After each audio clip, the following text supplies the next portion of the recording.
Hello everyone. So let let's begin with our session. We are already running behind the schedule, and this session is just a panel discussion about Web3 and its growth. We have along with us Rish from KILT and Nijo Johnson, one of the content creator. So I'll start with their introduction. I'll ask both of them to spare a few minutes to give details about themselves and let everyone know what they are into, and then we will start with some Q and A's and discussions about Web3. Okay.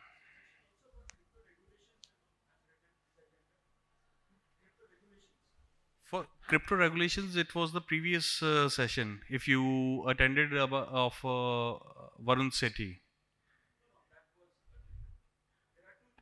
No, this was you are talking about Georgie because she was not able to come up, so that was cancelled, and we have created this for Web3. Okay. Hi guys. My name is Rishant. I go by the name of Rish. So I was a developer before, and I was used to work with PwC for almost 12 years, and then decided to move into crypto space. I've been into crypto space from 2015, I guess, and currently working with Kill Protocol, which is based in Berlin, Germany.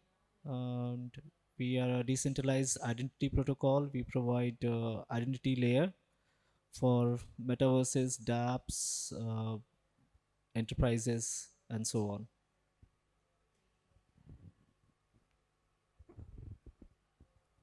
Hi, my name is Nijo Johnson. I'm a content creator, and we basically run a company which is by the name of Purani Dilli Talkies, and we basically create content for brands in Web3 space and other type of uh, MNCs and companies.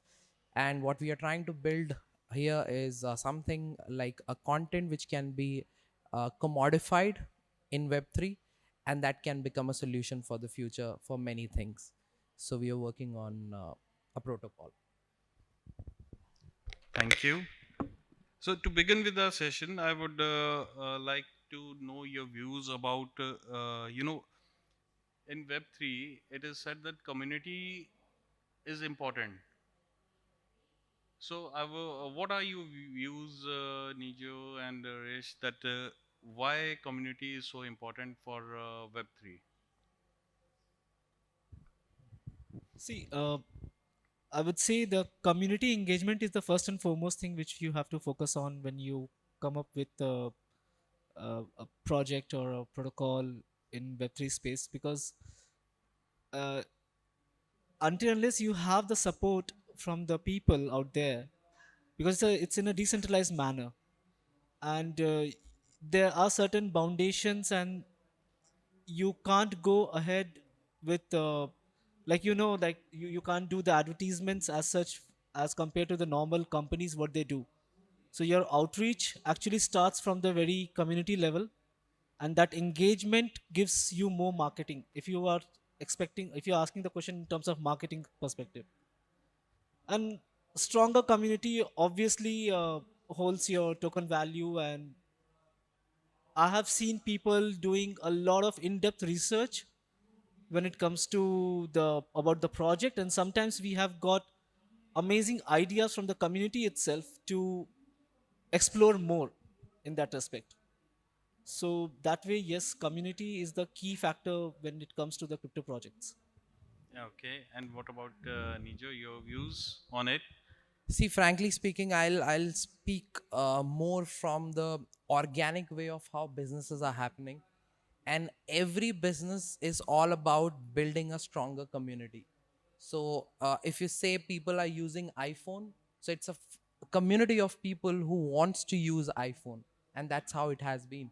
So any business, the very fundamental thing which any big business has cracked till now, according to me, is finding its community and listening to them and building a product according to what the community is asking for. And once that is done, then I think it can transform into bigger businesses. It can generate a lot of money. It can become a lot of things, but at the end of the day, every successful business on the planet is all about creating a stronger community, and that fundamental remains the same over here. And it being decentralized in nature, it's the need of the hour would be far more higher in the web3 space, that first you need to have a bigger community, and then it will transform into business or utilities or whatever idea exchange. It's all about the businesses are about building stronger communities. Great. To add one more point over here, your product always helps you out to bring the community. The stronger your product is, the stronger your community will be. Otherwise, it will die in the hype. Okay. So, like we were talking about marketing of Web3. So, what do you feel that what are the challenges that this Web3 marketing is facing? I think we have become too technical with Web3. We have to ease out. You know, humans understand emotions, they understand colors, they understand people, they understand relationship. So I think one thing which Web3 is lacking right now, if there is a protocol around, let's say, children, maybe we have to understand what is happening, what are the problems in parenting, and maybe take some human essence and increase the human element on the technology side also.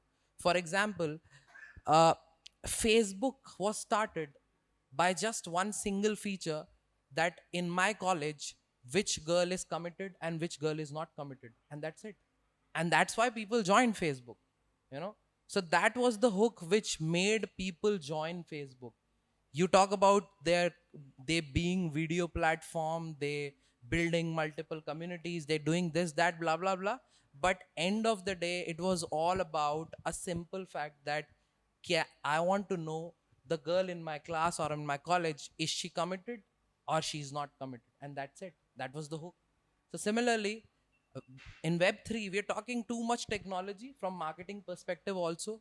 If we can think more beyond that, from human connect, then I think it will connect quickly. People will understand it better, and it will also solve the problem of normal masses connecting more with Web3. That's what I feel. Okay. And over to you. I agree to him to a certain extent, but also like we have like I can talk from Kill perspective, because what we have been seeing, like we do have both type of community over there, a degen community and a technical community. Technical. So uh, Discord is the place where all the technical people they prefer to go and they do their technical stuff over there, and then you have Telegram for all the degen stuff. But along with that, I would say the fun factor should always be there along with the tech. If your product is good, your tech will speak for itself. And if you, as he said, if you, the human emotion is added to it, if some kind of fun factor is attached to it, it automatically works out. And rather than pressing too hard about marketing, just let it go in the normal way, and it should happen. I mean, organic growth is the best growth, would I say. No, definitely, I do agree that organic marketing is the best. But when this Web3 has started and we have seen a lot of changes are happening. So, what do you feel? What are the changes that have come up in terms of Web 2 versus Web 3? The first thing which comes in my mind is like Twitter. Twitter is the major platform now to spread out the word about your projects or something like that. And it has its own advantages and disadvantages as well, because you have all the bot army over there. Uh, there are shady projects as well out there, those who do the bot stuff. So that's one way of doing marketing, if you call it. Since we are Germany based company, so we are under very stringent laws. So we can't go out and tweet anything wagami or to the moon kind of stuff. So we have been following the organic path, and I think Twitter along with Telegram is working out, and that's how it should be. Okay. Well, according to me, I usually give this example that a banana is still getting sold on roads. So it'll take a while that it will only be sold online. Ah. So only if Web3 will be able to solve a problem which Web2 is not able to, it will stand out only then. That's what at this point in time, because there's a transition already happening from real world to the digital world, and then there is from digital Web2 world to Web3 world. It has to be, the alphas needs to be so high that we should leave something like a Swiggy and switch to a Web3 version of Swiggy, that it should solve a bigger problem.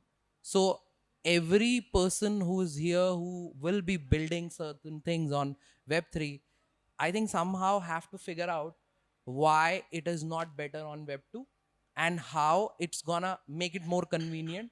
Yes, security is one of the issues, but end of the day, I think the entire human, because we call ourselves as the D2C of customers, because we by creating content get the feedback immediately. गाली पढ़नी है तो भी आज मिल जाएगी, प्यार मिलना है तो भी अभी तो भी मिल मिल जाएगा. जाएगा. So it will be very very quick. So we somehow understand the pulse, and people want convenience, right? uh, IRCTC might be a shady website, but I'll still not go and stand on a railway station and buy a ticket again. So the alphas are huge. Web3 somehow has to work really really hard and understand how they are creating a bigger alpha so that people can shift to the Web3 space. So that's what I feel. And along with that, you don't have to be replicas of Web 2, because that doesn't serve any purpose. If you're reinventing the wheel which is already invented, that's not going to add any value to the ecosystem. So somebody trying to create another Amazon, but what you are bringing along with that, if you are bringing something else along with that, then it's fair enough to put effort behind that. But if it's going to be same thing, then it's just a waste of energy and resource. Yeah, at the moment it is gonna get legalized, Amazon still are not gonna leave you with a lot of business. So it's really really important to understand the technology and build things according to the technology rather than whatever is there in the market. I completely agree. No, definitely, it's yeah, please.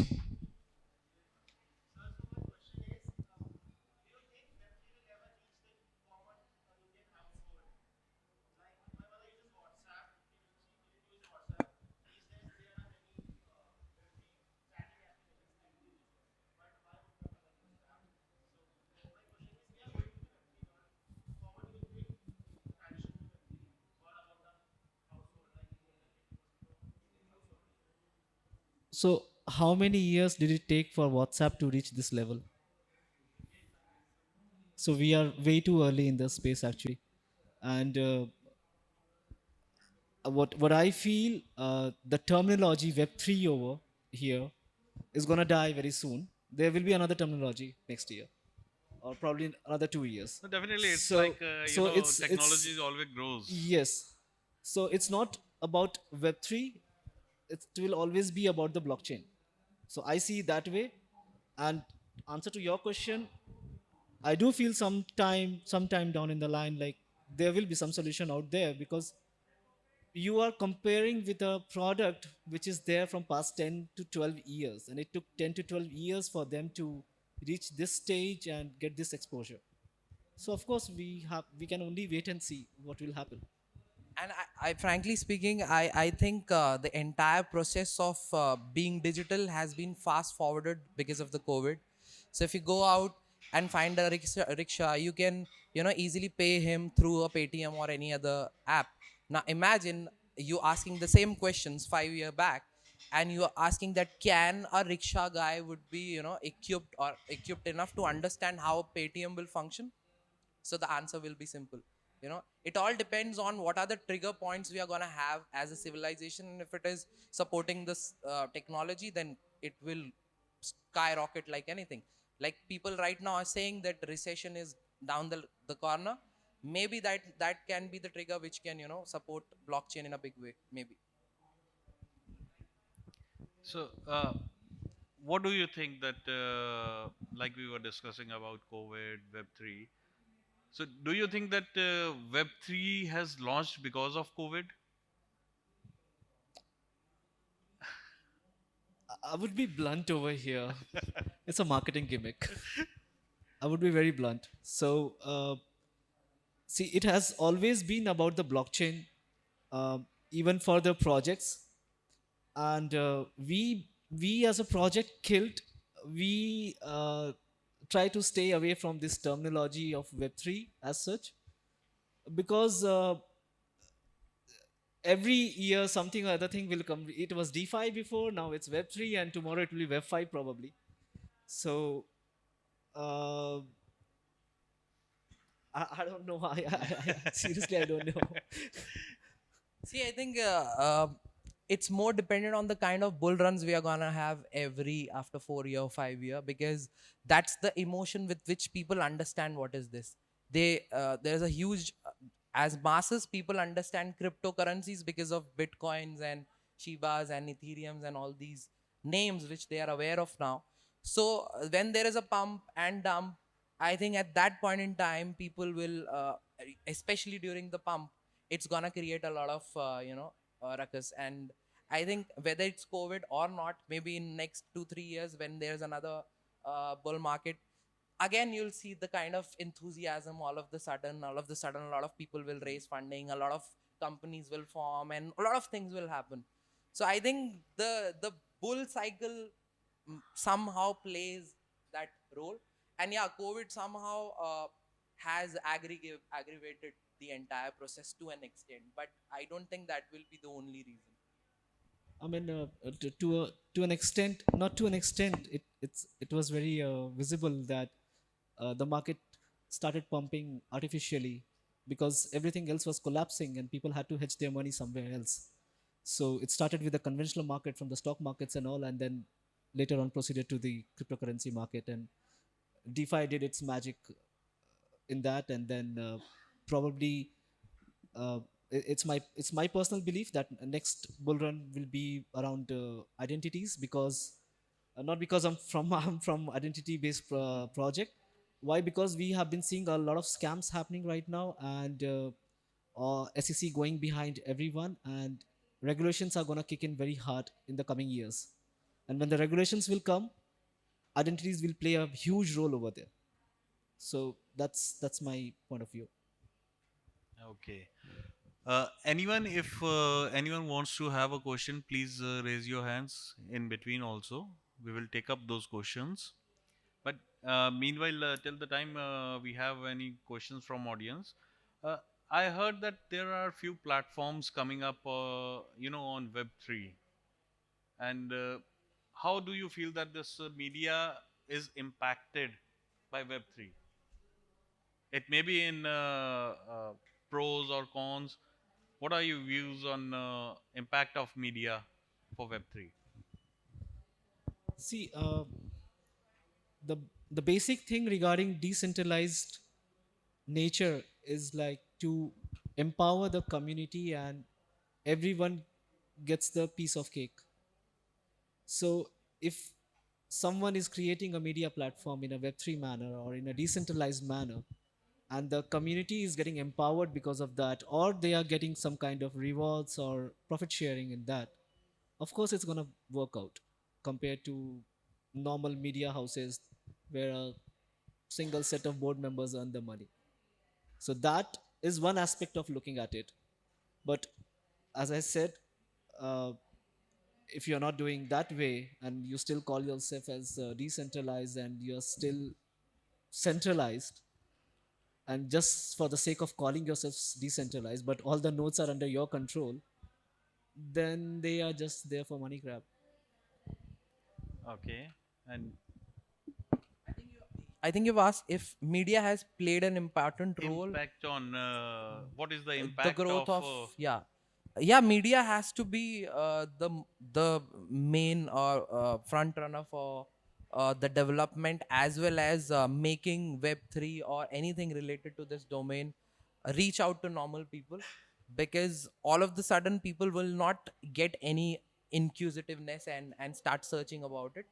It is just when they start learning and seeing more content creators coming on platforms and building content around the same, the transformation will happen, and people would want to know about what is this space, and then slowly the investment will happen. That's the initial stage. And yeah, media will play the most important role. So whether it's an influential people in terms of maybe micro influencers, or big people who can influence people to convert or opt this as an option for the time being, and then in the future what how it will build, according to that people will transfer. But if you will see in the current scenario, all the media houses from the cryptocurrency perspective, I don't want to name them, like it's fine, like CoinDesk or whichever big media houses are there, they are running in a centralized manner, even though they are reporting cryptocurrencies. But to get certain articles over there, you end up paying a huge amount. So, uh, and even for certain shady things also. So that's not decentralized in a manner, even though they are focused on the decentralized industry. Okay, so we have one question.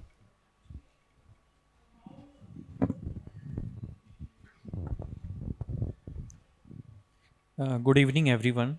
So, as we are always seeing, like currently, we are going with so much of disruptions and so many new things are coming. So, like Web3 and crypto, it's like it's there in the market, but somehow the adoption framework, like once we saw like cloud came into the picture. So, cloud adoption framework, we have so many pointers. It helps and it enables how to start your journey and what would be the plus and minuses. So for Web 3.0, like as a you can say cloud guys, how they feel comfortable, as well as like how secure platform it can provide, because most of the days we are seeing the hackings and the like disruptions also creating some problems, as well as the ethical hackers or the unethical hackers. They also try to capture like whenever new things coming, there are more hackers. They try to disrupt the technology, or as well as the adoption as well. So how we are going to plan ahead for this, and what would be your pointers regarding this? Thank you.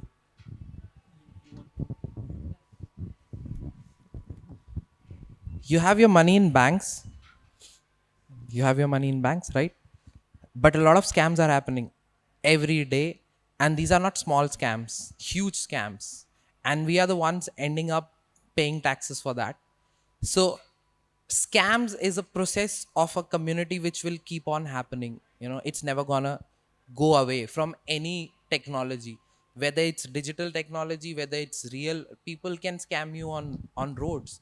That doesn't mean that you will stop going out on traffic or meet people. It has got nothing to do with the technology. This technology is designed for a particular niche, to build things which were not possible till now. So something like an NFT was never possible. Owning a digital asset was never possible in this manner till now.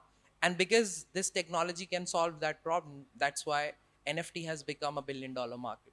So we have to understand the difference between the cryptocurrencies and blockchain as a technology. So I think blockchain as a technology will be the base of everything maybe in the future, and already all the big companies and institutions have already set up their bases in blockchain, whether they release a crypto or not. So everybody has already started working on that because they find it more efficient. So when it comes to the technology, it will always have problems. So something like an OLX, you will always can always get scammed on OLX, but still you can still sell and buy second hand stuff. So if we can see it in that manner, I think things will be comparatively much more simpler. That's my perception.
See, when we create content, there are certain agendas which we might believe should be adopted, but that would not be the case. For example, might want to create a content on acceptance of gay and queer community. It doesn't mean that my entire country and the entire community is gonna accept what I believe is right. So somewhere that generation shift needs to happen, you know. So maybe youngsters who are getting adopted or who are getting trained about blockchain now will be the future, and they will be the front runners of this entire technology, right? So there are certain things which community adopt in generations. Either it has to be imposed by the government and it will happen quickly. Education has been imposed by the government, and that's why we are spending 12 years memorizing things which we are not even going to use, right? So whether it's right or wrong is subjective, but everybody is going through because it's a government protocol, right? So either government will intervene and put things in such a manner for the development, or else there has to be an entire generation shift. I don't think uh, content with people working on technology, with influencers, with a lot of things, it will make mini steps, but for a bigger transformation, it's like you accepting this fact that putting a helmet is important, and the entire nation accepting it by heart and not because of the traffic rule. So unfortunately, communities, big communities are unruly. They do not follow what is right and wrong, whatever they feel is right. So either there has to be entire generation shift, or government imposition would be required, maybe. So that's what I believe.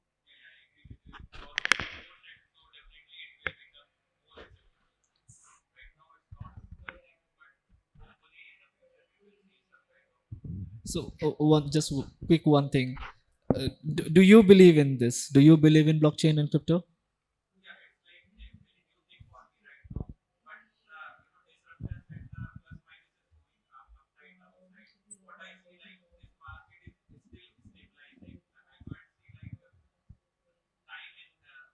This happens in normal conventional market as well, in the stocks as well.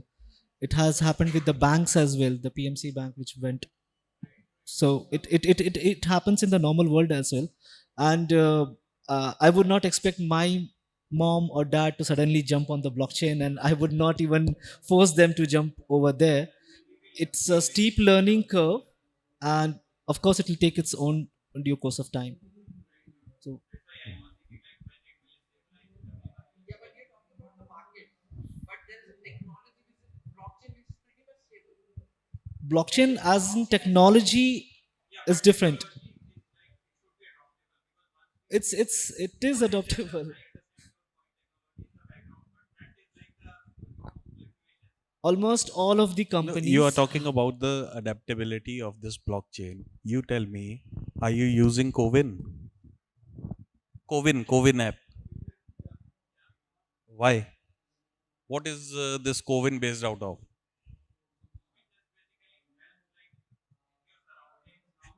Have you researched? No. Covin certificates that you are downloading, they are generated through blockchain. Still, you say that blockchain is still to be stabilized. Blockchain is a technology and it is already stabilized. But coming to your question about scams, like you said, what I believe, this technology, in this technology sector, I think these are the scammers only who is making us to grow. Don't you think so? If they are not doing any scam, will we be implementing more security? Then I think it's very much better. In fact, I always say that these scammers help us to grow, either in terms of technology or in terms of even marketing. One person should learn marketing skills from these scammers. What do you say? But then it has to be ethical scammer and unethical scammer. It doesn't mean that whether it's ethical or unethical. It's that learning the skills, because they have much more pretty good skills, and this is the reason that you are getting scammed. previous session I discussed about something wherein I spoke about, if you go on Facebook, every next video you'll find a Kapil Sharma video and the page will have weird names. What is that? In northern India, there are children who are sitting and downloading and uploading those videos, hundreds and hundreds of videos every day, and they're making almost 50-60 lakh rupees a month. I spoke to a guy 3 months back and he was like कि मैं बिहार में अभी एक mall बना रहा हूँ भाई. And I was like क्या एज है तेरी? एंड ही इज लाइक कि अभी मैं 20 साल का हो जाऊंगा और यहाँ पे मेरे घर के आसपास कोई मॉल नहीं है, तो मैं एक शॉपिंग मॉल बना रहा हूँ इस पैसे से. And he is making that money out of a Kapil Sharma video, just copying it and putting it online. Neither the Facebook can stop him, nor there is any other space by which nobody can stop it. Gray market is there to stay. So how he said, scammers and these things will always be there. It is a big market.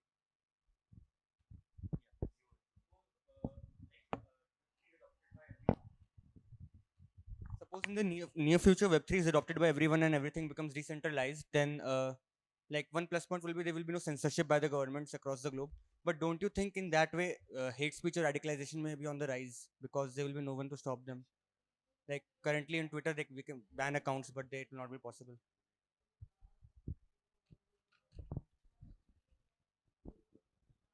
You want to take Yeah, I don't think that's gonna happen to be very frank. So as I just now mentioned, the banana is still available on the streets. It has still not become completely digital, and we are too far from it. People like what he asked, how maybe my mom or my dad is gonna understand blockchain.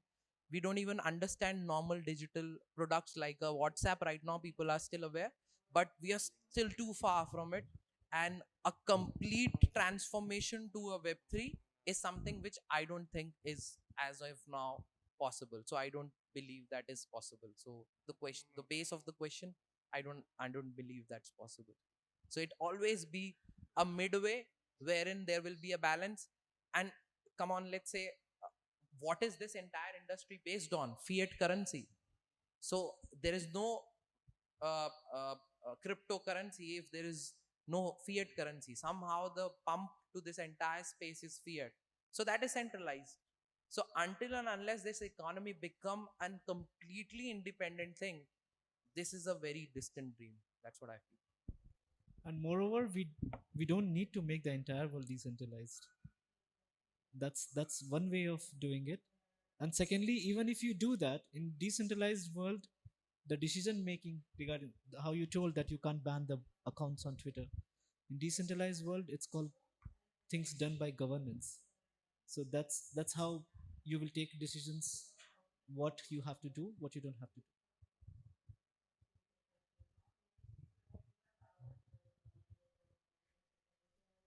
Any more questions? Please.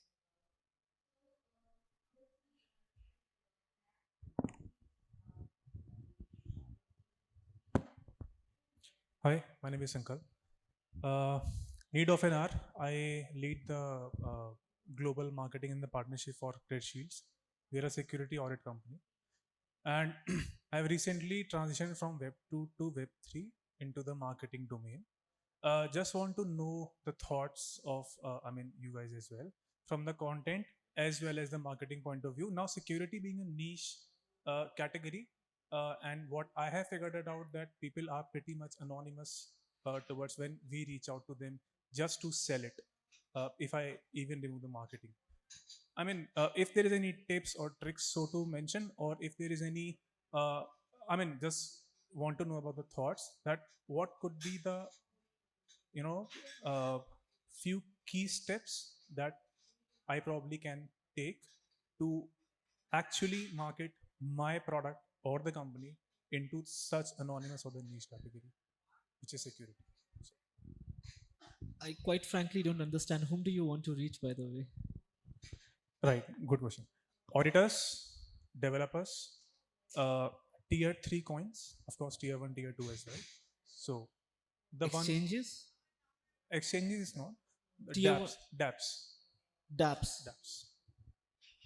So that's a like it works in a conventional way only. I mean, if you are reaching out to anonymous people, you don't even know whom you are dealing with, right? And So general, I'm sorry, but generally auditors, what we have seen, which is a sweet spot for us for our product, they are pretty anonymous. I mean, if we the even projects, you're talking about the projects, auditors. auditors. So The you are the security company, you're saying. yes, So you do the audit for the crypto projects, right? yes. But then we also provide the solution to the different auditors firms as well. Okay, and they are anonymous. I mean, yeah, they try to keep themselves anonymous. Then better stay away from them, man. Okay. Okay. As simple as that. Why do you want to associate with someone who's gonna bring a bad name to you in the future? As long as the team is transparent and well known, uh, this is my approach. If someone I have to approach, I would first thing I would ask him is like, share me your LinkedIn, so that I can make sure you are the correct person and you are the real person, and then only I proceed with any kind of conversation with that particular person, because I'm from partnerships team, and I do get a lot of DMs every single day from n number of people that we want to list you, we want to do this, we want to do that, and my straight away first response is like, kindly share me your LinkedIn profile, and then they come back, sorry, I don't have it at this moment. Okay, thank you. So that's one way if you want to stay clean. Otherwise, it's a risky path. You know that any project who is getting onboarded on any platform, right, that platform has to do his own due diligence. Until unless it is done, it's not a good way of onboarding any project. It gives ultimately a bad name. You must have heard about many cryptocurrency exchanges. Even these days, I would say, if you follow Binance, even Binance is delisting few currencies, right? Because earlier, for few projects, maybe they have not done their that due diligence, but now because they are falling back, they are delisting, and it's a process. So it's better, always have your due diligence first. Until unless you are satisfied, don't get listed. Well, the This name of your company, sorry to interrupt, is Cred Security, right? Ket Shields. Yeah. So a business is all about trust, right? And credibility is one of the most important thing in any business. I still do not understand why this entire market is running behind anonymity. All the big businesses have been built on influential identities, people who have represented their brands, their products with proud. As Steve Jobs is a person who has been the figure behind a brand like Apple, right? So every big brand, you call it a Reliance, Adani, any company, you pick any company, there is a face, there is an identity, there is a brand, there is an influence which has created big businesses. And Web3, I think, somehow has to understand that maybe decentralization would make sense, but why anonymity is required if the need is not there in a particular domain? Like, we are right now working on a project wherein uh, a person can call another person anonymously and share the problem. Over here, anonymity is required. It's not just because we felt that it should be anonymous, the person would be anonymous. Because you are sharing your problem, and the other person should not judge you and should know who you are, right? It's like a confession box. So over here, if anonymity is required, use it. If it is not required, what's the need of an anonymity? In fact, it should be more of showing your identity and proving your identity and then doing the business. It will be far more easy to make everybody trust and make a credible business.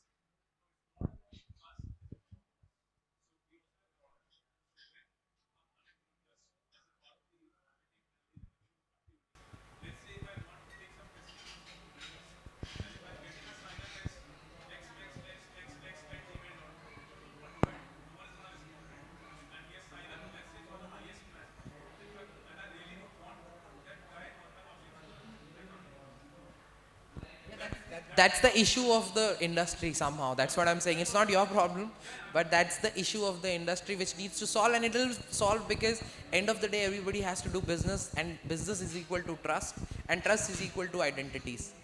And that would be required. It will happen slowly and gradually. The sooner people will see a dip in their business, they have to show their identity and build more credible businesses.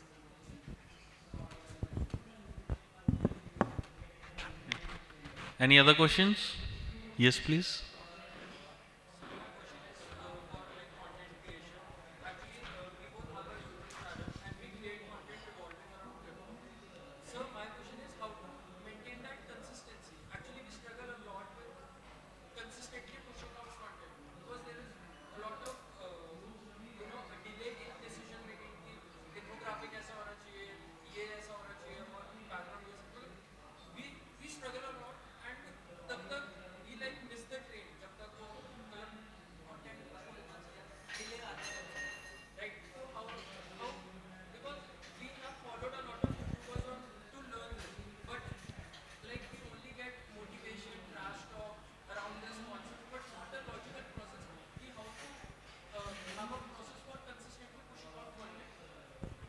Well, again, the very same thing which I said, that the marketing perspective or the content perspective of the Web3 space is lacking storytelling. If I say a guy who has been raised in slums of wherever, Delhi, and all of the sudden, because of a coin called Shiba Inu, he has become a billionaire, everybody would want to see that story. And then they'll know a word called Shiba Inu. And then they'll go and research about it. If this is the way somebody will get introduced to Shiba Inu, he will not face or feel it that it is a thing which has been slapped onto our face. That please go ahead and buy Shiba Inu, that's the best coin available in the world. Rather than that, if you can have or build stories, or even if you can go ahead and ask 50 people what they want to know about cryptos, maybe that can be your content. Another thing, go and research about the crypto content creators, what they are creating and what kind of content is working for them. And you also have to accept one thing, that crypto content is not going to go to millions and billions, right? Even if it is reaching to 5,000 people or 10,000 people, that's good enough. You might have a good community which can move a lot of money. So it will, and your call to action should be clear. So if you created a content and you said, if you want to know more, go to this maybe Facebook group or maybe on Telegram app or whatever. Drive them to create a community. The bigger community you'll have, like within a year's time, you'll be holding a free community for yourself. So it's really, really important to research what is working and then try and replicate to an extent to start off. And then you'll find your own way of doing things. But storytelling is important. Maybe get the right influential people on your channel and ask them about things. Maybe that will give better insight to people. Okay. Thank you, Rish. Thank you, Nijo, for having a great session over here. And I Thanks. think most of the questions are being answered. Thank you.